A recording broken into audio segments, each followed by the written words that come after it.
Identificando os falsos discípulos de Cristo. Identificando os falsos discípulos de Cristo. É o tema da nossa mensagem. Identificando os falsos discípulos de Cristo. No versículo 30, amados, que precede o parágrafo que eu iniciei, que foi a última mensagem de João, ele termina com essa observação. Dita estas coisas, muitos creram nele. Ou seja, muitas pessoas parecem ter crido em Jesus. Demonstraram algum tipo de expressão de fé. A questão que eu deixei em pendência na mensagem era discutirmos a genuinidade dessa expressão de fé. Muitos creram nele. Isso aqui é importante, por quê? Porque em João, no Evangelho de João, a questão da fé e da sua genuinidade é um tema de João. Crer é um verbo que se repete muitas vezes em João. Mas nós precisamos entender que muitas vezes, em algumas vezes, João trata esse crer não como algo profundo, real, verdadeiro, mas de natureza superficial. Eles já falaram isso no episódio de Caná da Galileia, onde Jesus transformou água em vinho. Quando as pessoas viram aquele sinal, aquele milagre da água vertendo-se em vinho, muitos creram nele. Só que o escritor fez essa consideração. Jesus não confiava nestes. Embora essas pessoas tivessem crido em Jesus, confessaram e creram em Jesus, o próprio Jesus não alegava genuinidade àquela expressão de fé. Ou seja, alguém que crê por causa de um milagre não significa que é um verdadeiro crente. Mais na frente, o João trata de novamente a abordagem dessa fé frágil, dessa fé enganosa. Em João capítulo 6, no episódio da multiplicação de pães, muitas pessoas correram para Jesus através de obter algum pão material. Jesus diz, vós estáis aqui por causa da comida que perece. Jesus identificou as motivações mesquinhas e materialistas daquelas pessoas que se diziam ser seguidores de Cristo. E depois de um discurso duro, muitos dispersaram-se, muitos deserdaram, a ponto de Jesus vier a dizer aos seus próprios apóstolos, e vós também irão retirar-me? Aí você lembra que João relata as frases de Pedro, para onde iremos se tu tens as palavras da vida. Muitos tinham crido nele por causa da multiplicação de pães, mas não eram verdadeiros discípulos. E aqui, depois desse sermão, que Jesus disse ser a luz do mundo, houve uma massa de conversão. Muitos creram nele, termina João. A questão aqui então é, qual é a genuinidade dessa expressão de fé agora? Ela é verdadeira ou ela é falsa como aquelas outras assim foram? Como naquele tempo, hoje também muitos creem em Jesus. Eu não tenho nem dúvida que a massa de pessoas que estão aqui, e eu poderia dizer a massa muito maior de brasileiros, tirando talvez o agnóstico, o ateu, ou outros pertencentes a alguma vertente de religião como o islamismo, o budismo, eles não vão dizer que creem em Jesus, mas uma massa significativa, representativa de nossa população, até do mundo, vão dizer creio em Jesus. A questão é, eles de fato são verdadeiros discípulos por afirmar alguma expressão de fé em Jesus? Você que está aqui, você que se diz eu creio em Jesus, de fato, você é um genuíno discípulo, só porque afirma verbalmente que crê em Jesus? O fato, amados, é que existe uma fé verdadeira e uma falsa. Existe uma fé genuína e uma espúria. Existe o discípulo verdadeiro, também existe o discípulo falso. A característica do discípulo verdadeiro, segundo o próprio Jesus, ele vai dizer no versículo 31, disse, pois, Jesus aos judeus que haviam crido nele, se vós permanecerdes na minha palavra, sois verdadeiramente meus discípulos. A marca de um discípulo verdadeiro não é uma mera decisão emocional, intelectual, ou uma mera expressão de fé, dizer eu creio em Jesus. A marca de um verdadeiro e genuíno discípulo é que ele é alguém que permanece na palavra de Deus. Perseverança. Aquele que é verdadeiro discípulo de Jesus procura conhecer a palavra, procura amar a palavra, procura obedecer a palavra, é controlado e submetido à palavra. Esta é a marca de um verdadeiro discípulo.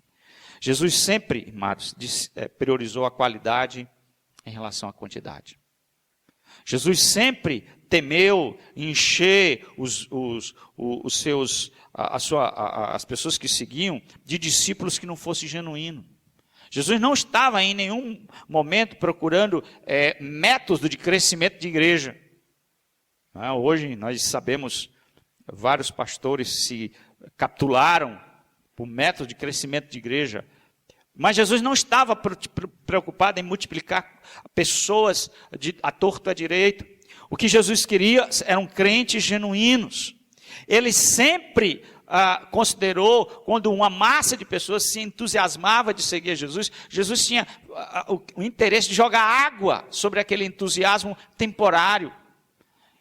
Jesus sempre tornava claro os custos e as demandas que era de seguir. Jesus não mascarava as implicações de ser seu discípulo. Jesus falou dos preços e da realidade de ser seu seguidor. Por quê? Porque ele queria discípulos genuínos. Como Jesus, também devemos apresentar o evangelho de tal forma que possamos expurgar, diminuir, minimizar falsas conversões. Que cada vez mais o evangelho seja anunciado e falsas conversões sejam desmascaradas. Que cada vez mais o verdadeiro evangelho seja pregado e a gente possa ter absoluta certeza que ali a palavra e o poder do Espírito operou naquele coração de um incrédulo, para que tenhamos verdadeiramente um genuíno discípulo manifestado. Então, a pergunta que eu faço é: o que é que atesta e o que é que outorga um verdadeiro discípulo? Quais são os sinais? A partir desse texto eu quero apontar algumas características de um falso discípulo, não de um verdadeiro, porque o meu tema da mensagem não é sinais de um verdadeiro, mas de um falso. Quais são as evidências? A primeira, a pessoa não vê sua própria condição espiritual. Qual é a marca de um discípulo que diz ter crido em Jesus, que afirma crer em Jesus, como esses haviam crido? E na verdade não eram discípulos. Jesus começa com essa massa de crente falso, dizendo que eles são filhos de Satanás. Termina dizendo que eles são filhos do diabo. A massa que outrora fizera, entre parênteses ou entre aspas, uma decisão, na verdade não passa de gente falsa. Gente não genuína. Então qual é a marca dessas pessoas que não são genuinamente, verdadeiramente discípulos de Jesus? Jesus então diz, a primeira marca, para mim, e eu pincei daí, a pessoa não vê sua própria condição espiritual. A pessoa é absolutamente cega. Uma grande evidência que você é verdadeiro discípulo, meu querido, é se você viu a sua condição real. Quem é você diante de Deus? Quem é como você é visto diante de Deus e como você se vê?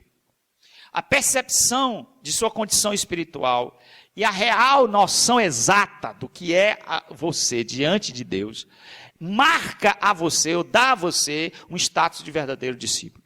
O contrário também é verdadeiro, ou seja, se você não consegue perceber a realidade espiritual em que você está inserido, se você não consegue perceber quão pecador você não é o verdadeiro discípulo.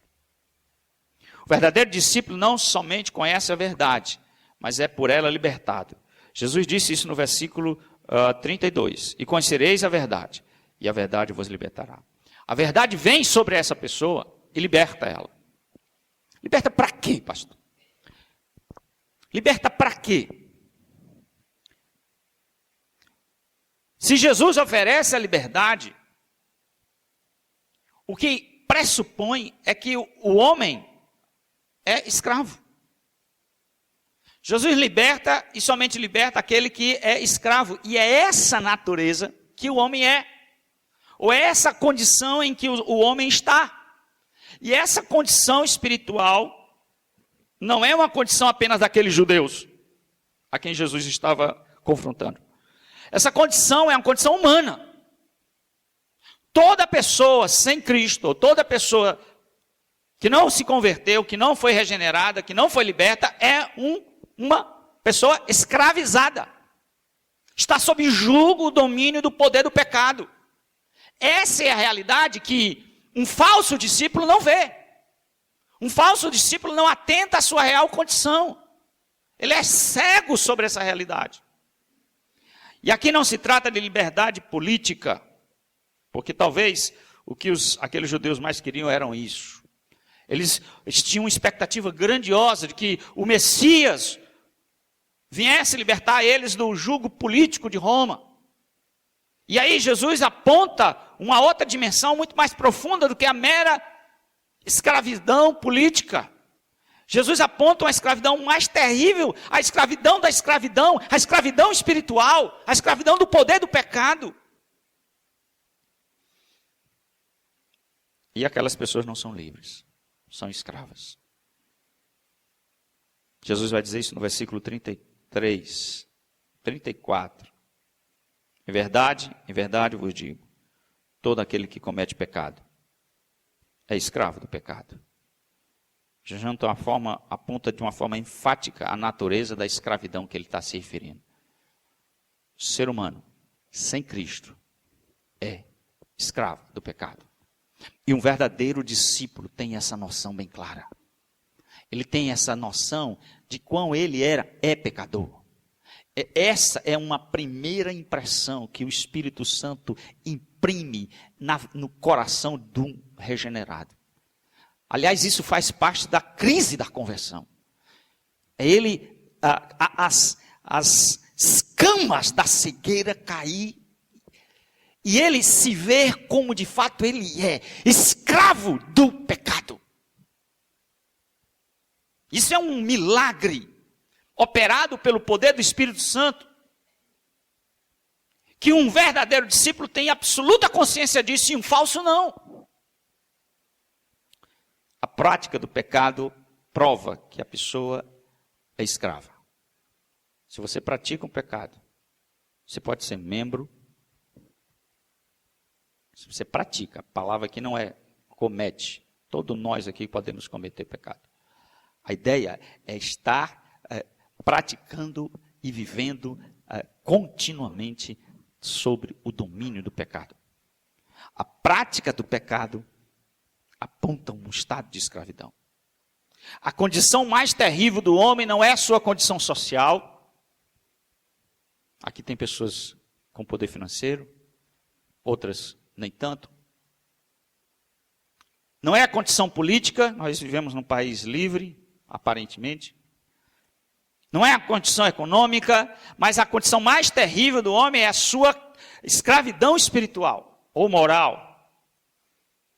O maior tirano que você pode ter na sua vida é o pecado.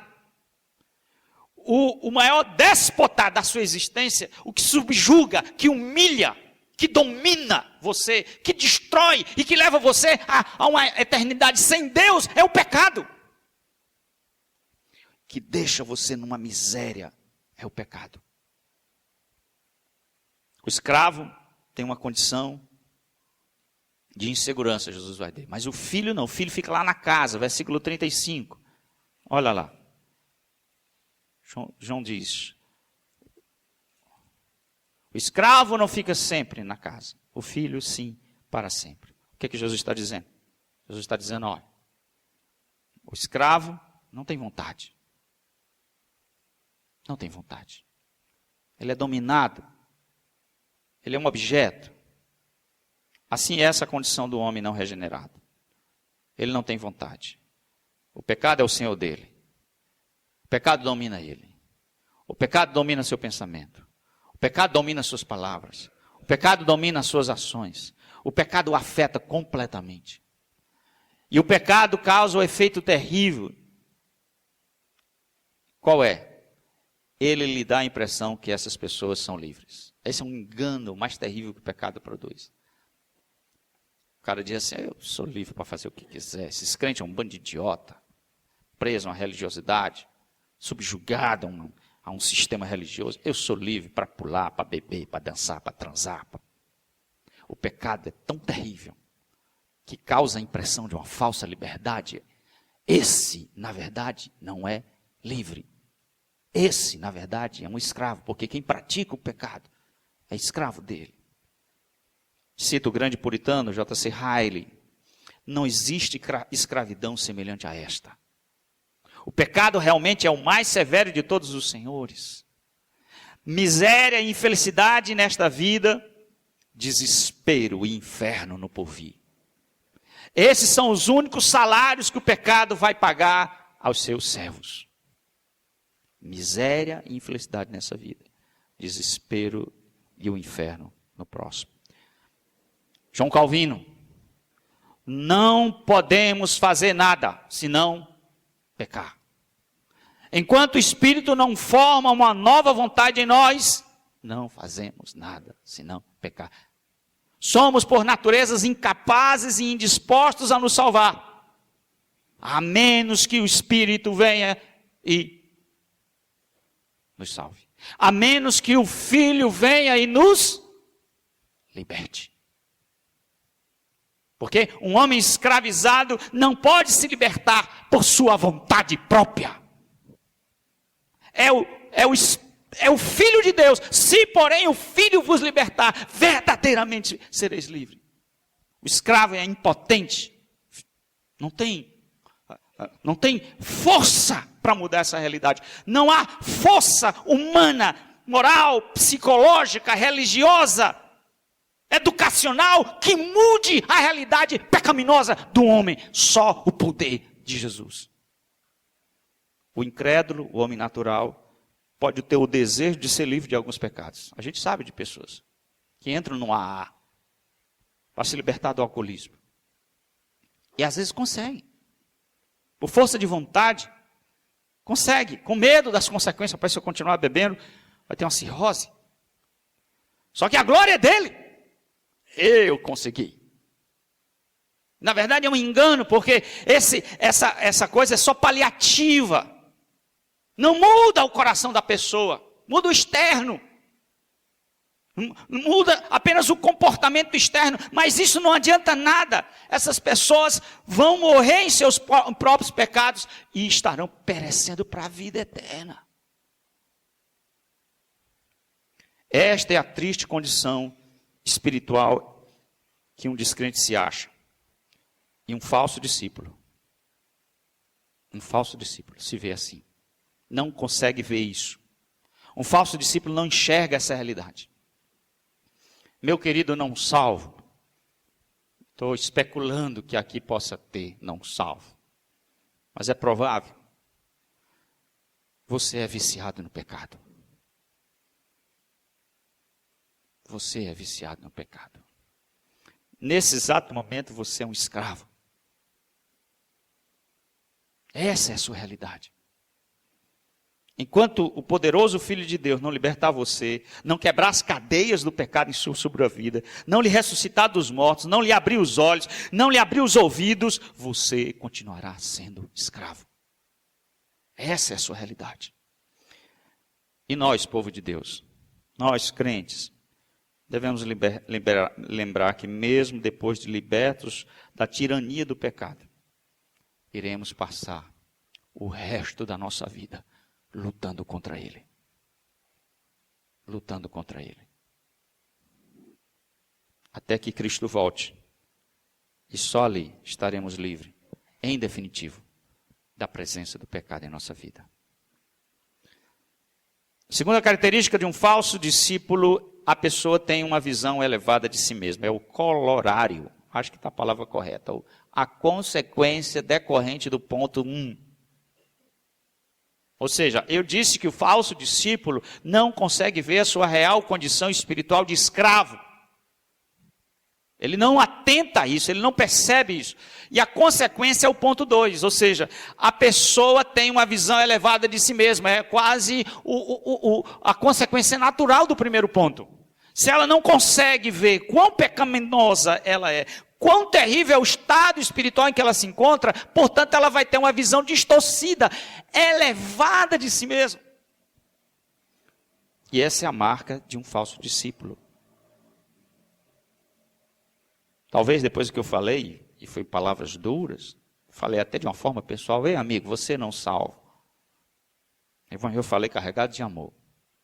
Talvez depois do que eu falei, você está pensando assim, o que esse pastor diz é verdade.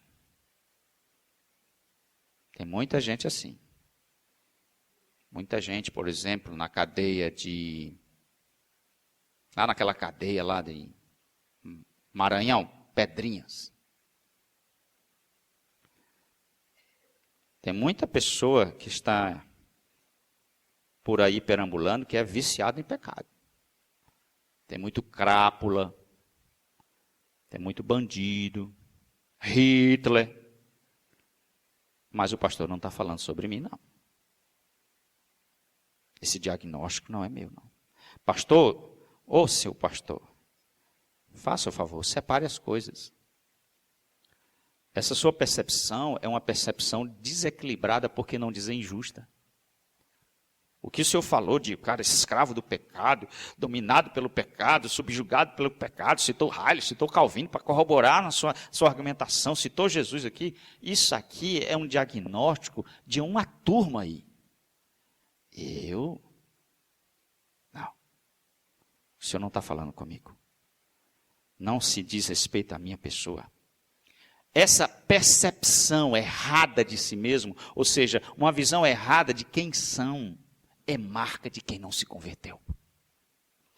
Mas a pior ainda é que essa pessoa acha que ela não é só aquilo que não é ruim, que na verdade ela se acha melhor do que de fato não é. Portanto, a segunda reação que os discípulos disseram, que eles tiveram uma reação inicial, quando Jesus disse, olha, você está falando aí, nós não somos escravos, nós, história de escravo, somos descendentes de Abraão, jamais fomos escravos, que história é essa? Aí a reação segunda deles está no versículo 37, bens que sois descendência de Abraão, contudo procurai matar-me, porque a minha palavra não está em vós. Versículo 38, eu falo das coisas que vi junto do meu pai. Vós, porém, fazeis o que viste em vosso pai. Responderam, nosso pai Abraão. Ou seja, amados, o que eles estão fazendo, a reação deles, atesta que eles não são convertidos, porque é uma resposta carregada de soberba. Nós não somos escravos, bate no peito. Depois, nosso pai Abraão, cheio de orgulho étnico, cheio de soberba. As palavras dessas pessoas apontam para uma elevada percepção que eles tinham de si. Nós somos filhos da aliança. Nosso pai é Abraão. Nós somos descendência de Abraão. Então, você vê como é que eles se veem. Eles não se veem como escravo, eles se veem como uma pessoa altamente elevada. Essas pessoas se agarram à sua descendência, ao seu pedigree, à sua herança religiosa, à sua moralidade, como meio de salvação. Primeiro, eles alegam serem sementes de Abraão. Essa é uma triste realidade que sempre acompanhou os judeus. O privilégio que eles tiveram, infelizmente, elevaram e ensoberbeceram eles. Muitos dos judeus foram privilegiados, todo mundo sabe disso, são filhos de Abraão, tem uma promessa, tem pacto, tem lei, tem descendência, tem um padrão moral fantástico. A ética judaica cristã até hoje influencia a sociedade ocidental. Então há muito que se orgulhar realmente em ser um judeu. Mas o que era privilégio se tornou uma pedra de tropeço porque essa raça se vangloriou. Achando que porque são judeus ou porque são filhos de Abraão, estão garantidos. A filiação divina, portanto, não é uma questão racial, cultural, religiosa. A filiação divina é uma questão espiritual. Jesus diz, olha, vocês dizem serem filhos de Abraão, mas vocês querem me matar. Vocês querem me matar. Jesus disse, se vocês são filhos de Abraão, pratiquem as obras de Abraão. O que Jesus está dizendo? Olha para mim. A sua conduta atesta a sua paternidade. A sua conduta atesta a sua paternidade. Se vocês são filhos de Abraão, ande como Abraão. Hoje, amados, sabemos essa problemática da paternidade, né? E é tanto que a ciência moderna fez o chamado teste do DNA, para assegurar que a pessoa de fato é filho daquela pessoa. Mas antigamente não era assim, não. Não havia todo esse arsenal tecnológico, científico, químico, para poder atestar. Então, como é que fazia? Para saber quem é filho de quem? Semelhança. Traço genético, genótipo, fenótipo, semelhança. Olha o Mateus, ele parece comigo, está mais para a mãe ou mais para o pai? Ele é bonito igual a mãe. A Gladys também, para não ficar com ciúme, né, Gladys? Traços estão lá, meu e da minha esposa. Não tem como negar, são meus filhos, porque parecem comigo. Assim também, se você é filho de Abraão, deixa eu ver sua semelhança, sua conduta. Mas vocês querem me matar? Vocês querem me matar? Então quem quer matar não é filho de Abraão. Porque eu sei quem é o assassino na humanidade. Eu sei o assassino, o primeiro assassino da história.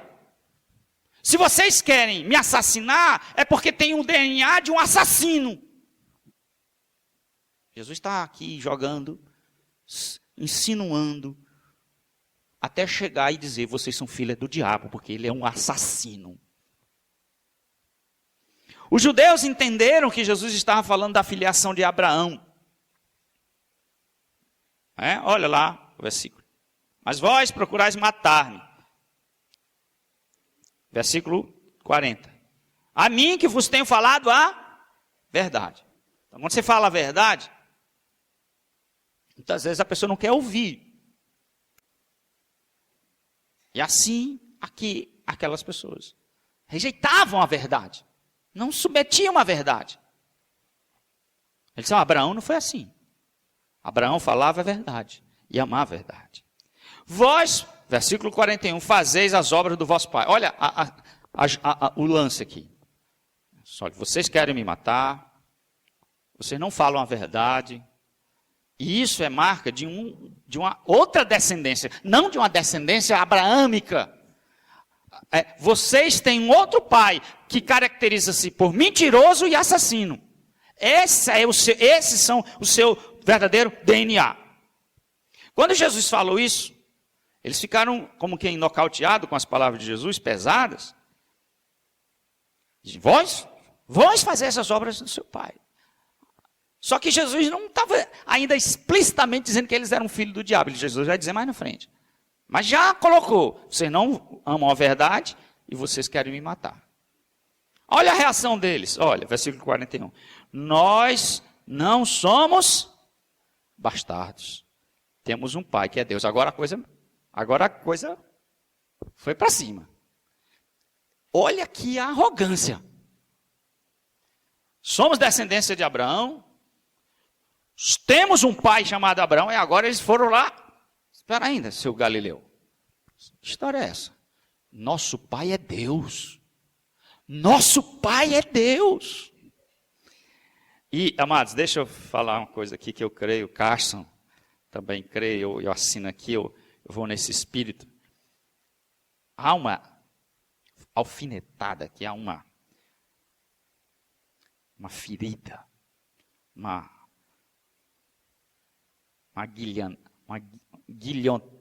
aguilhonada, vamos dizer assim. Aguilhão, né? Apontada. Nós não somos bastardos.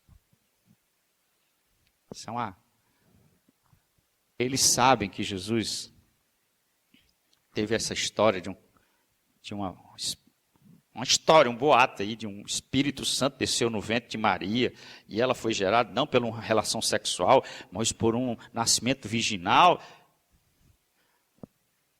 Isso é conversa para boi dormir. Aqueles judeus não acreditavam nessa doutrina do nascimento virginal de Cristo. Esse boato se espalhou em toda a Palestina. Você está falando de pai? Você quer de pai? Quem não tem pai é você. Você é filho de uma fornicação, seu Galileu. Todo mundo sabe que sua mãe transou aí. Você é um filho ilegítimo, um bastardo. Essa história de Espírito Santo é conversa para boi dormir. Você é muito cara de pau, falando de nós, pai. Você é que não tem pai. Você é que não tem pai. Nós temos nosso pai, que é Deus. Frequentemente Jesus, amados, era atacado sobre essa realidade. Se ficou sempre como uma pancha sobre a vida de Jesus, o fato de ele ter nascido da Virgem Maria e não ter um pai biológico. Eles então se agarram à moralidade, amados. Eles se colocam como exemplo máximo de ser humano acima de todos. Veja bem, eu resumi aqui a ópera. Eles se agarram a uma descendência ética. Nós somos judeus. Estamos salvos, somos judeus. Jesus diz, vocês não são verdadeiros judeus. Ser verdadeiro judeu é uma questão de fé. E depois eles se agarram. Nós temos uma religião. Deus é nosso Pai. Somos filhos de Deus. Vocês não são filhos de Deus. Vocês são filhos do Satanás. Por isso que vocês querem me matar. Depois eles se agarram a uma questão moral. Talvez aqui não haja judeu. Alguém é judeu aqui? Você vai dizer assim, pastor, o problema deles é com etnia e com religião. E eu estou escapando porque meu problema é não me agarrar em minha etnia, eu sou um nordestino. Religião, eu nem tenho religião, nem me preocupo com religião. Aí você pode se agarrar à sua moralidade. Eu nunca matei, eu nunca roubei. Eu não fiz nada errado na minha vida.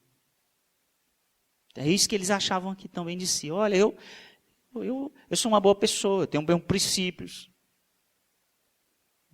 Não sou filho de um adultério. Você é. Então eles se agarram a uma espécie de superioridade moral em relação a Jesus. Você é filho de adultério, nós não.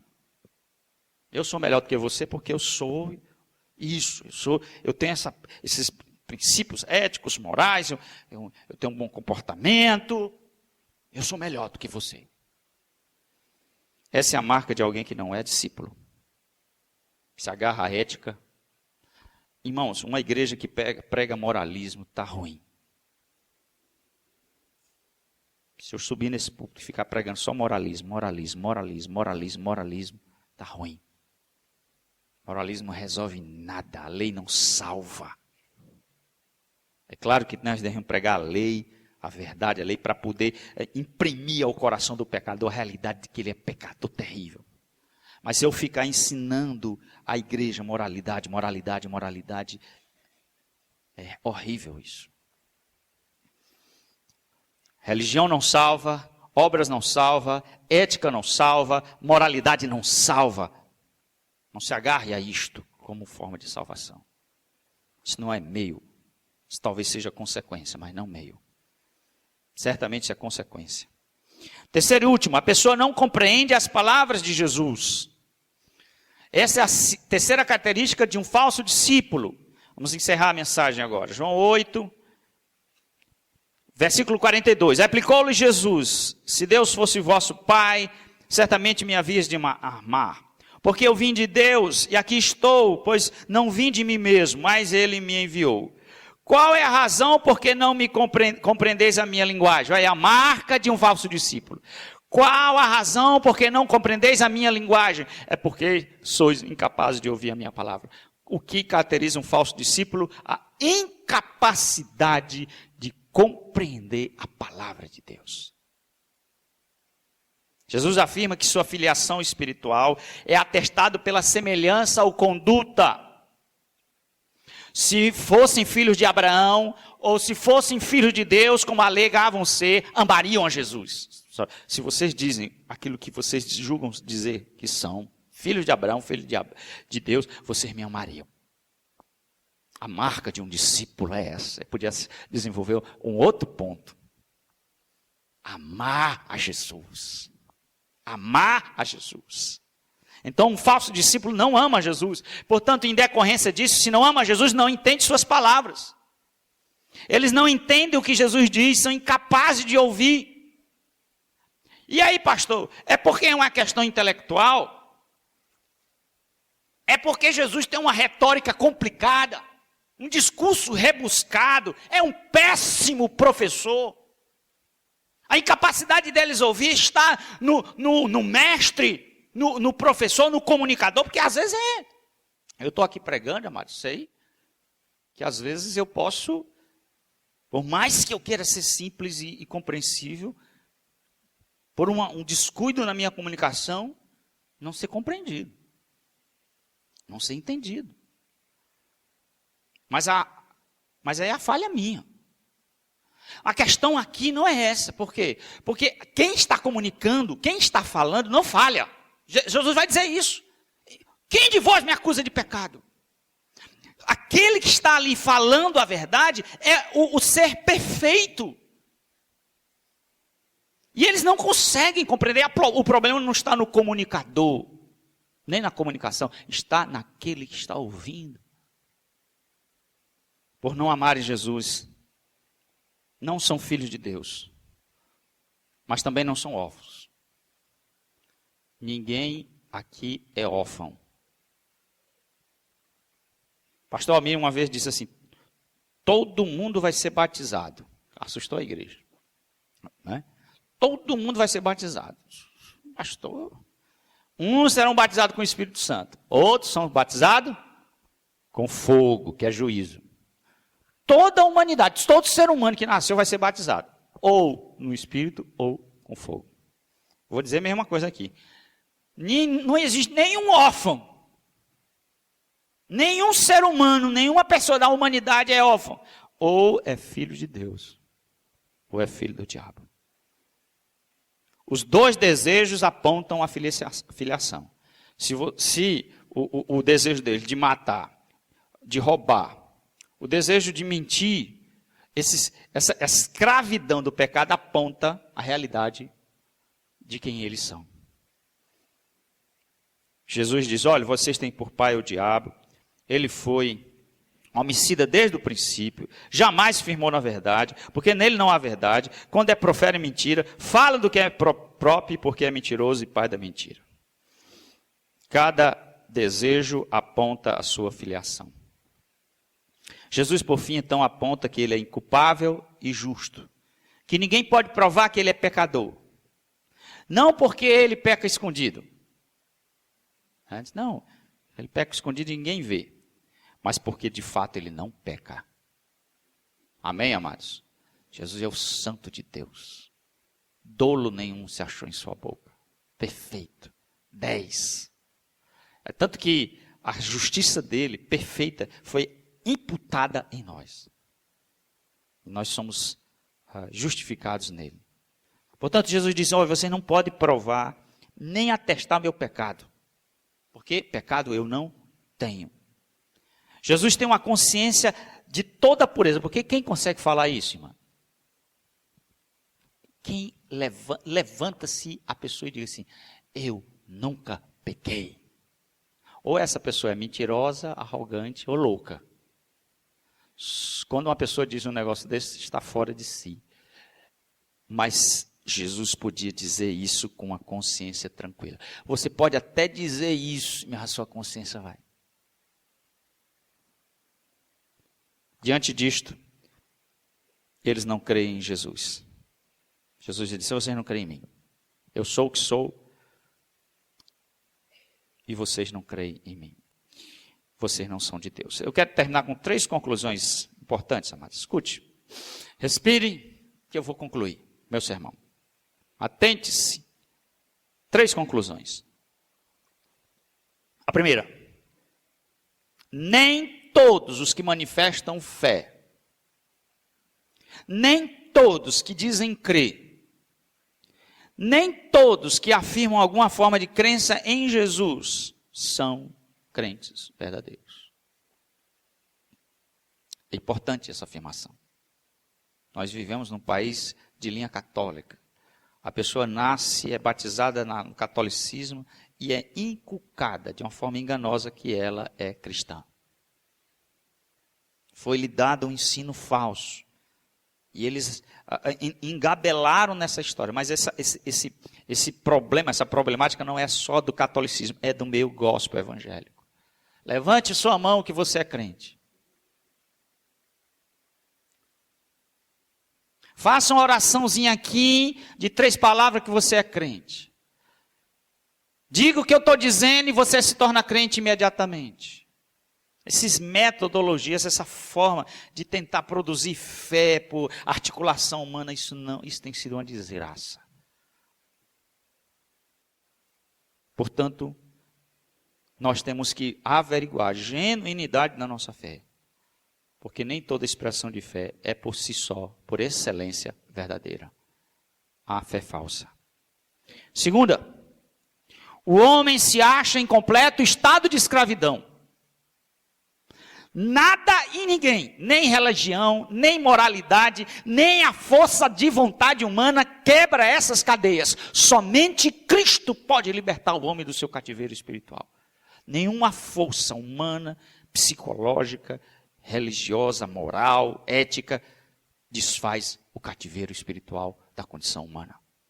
Se o Filho não vos libertar, se o Filho vos libertar, verdadeiramente sereis livres. Terceira e última.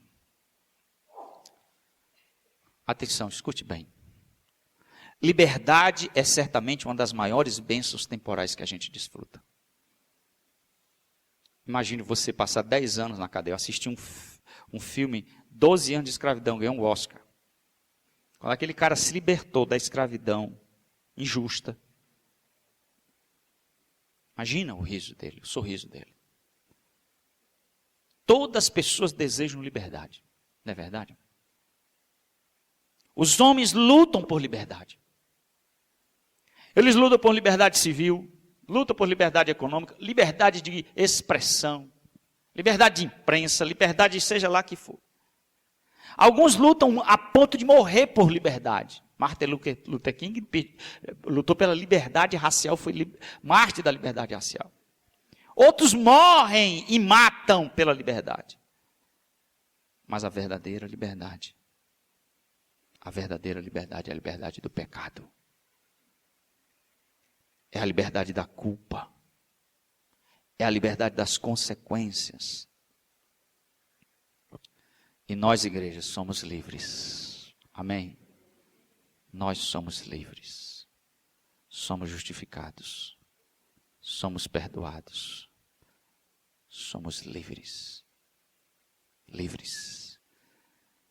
Essa é a bênção do verdadeiro discípulo.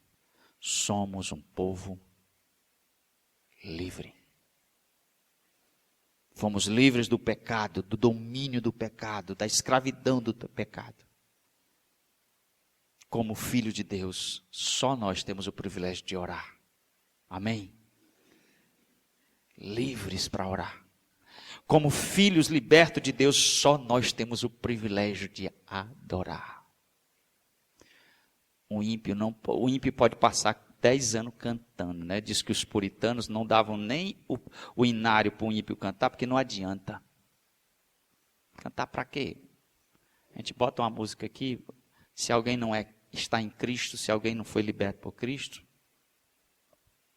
não adianta nada. Sua adoração é nula, zero. Você tem que ser liberto para adorar.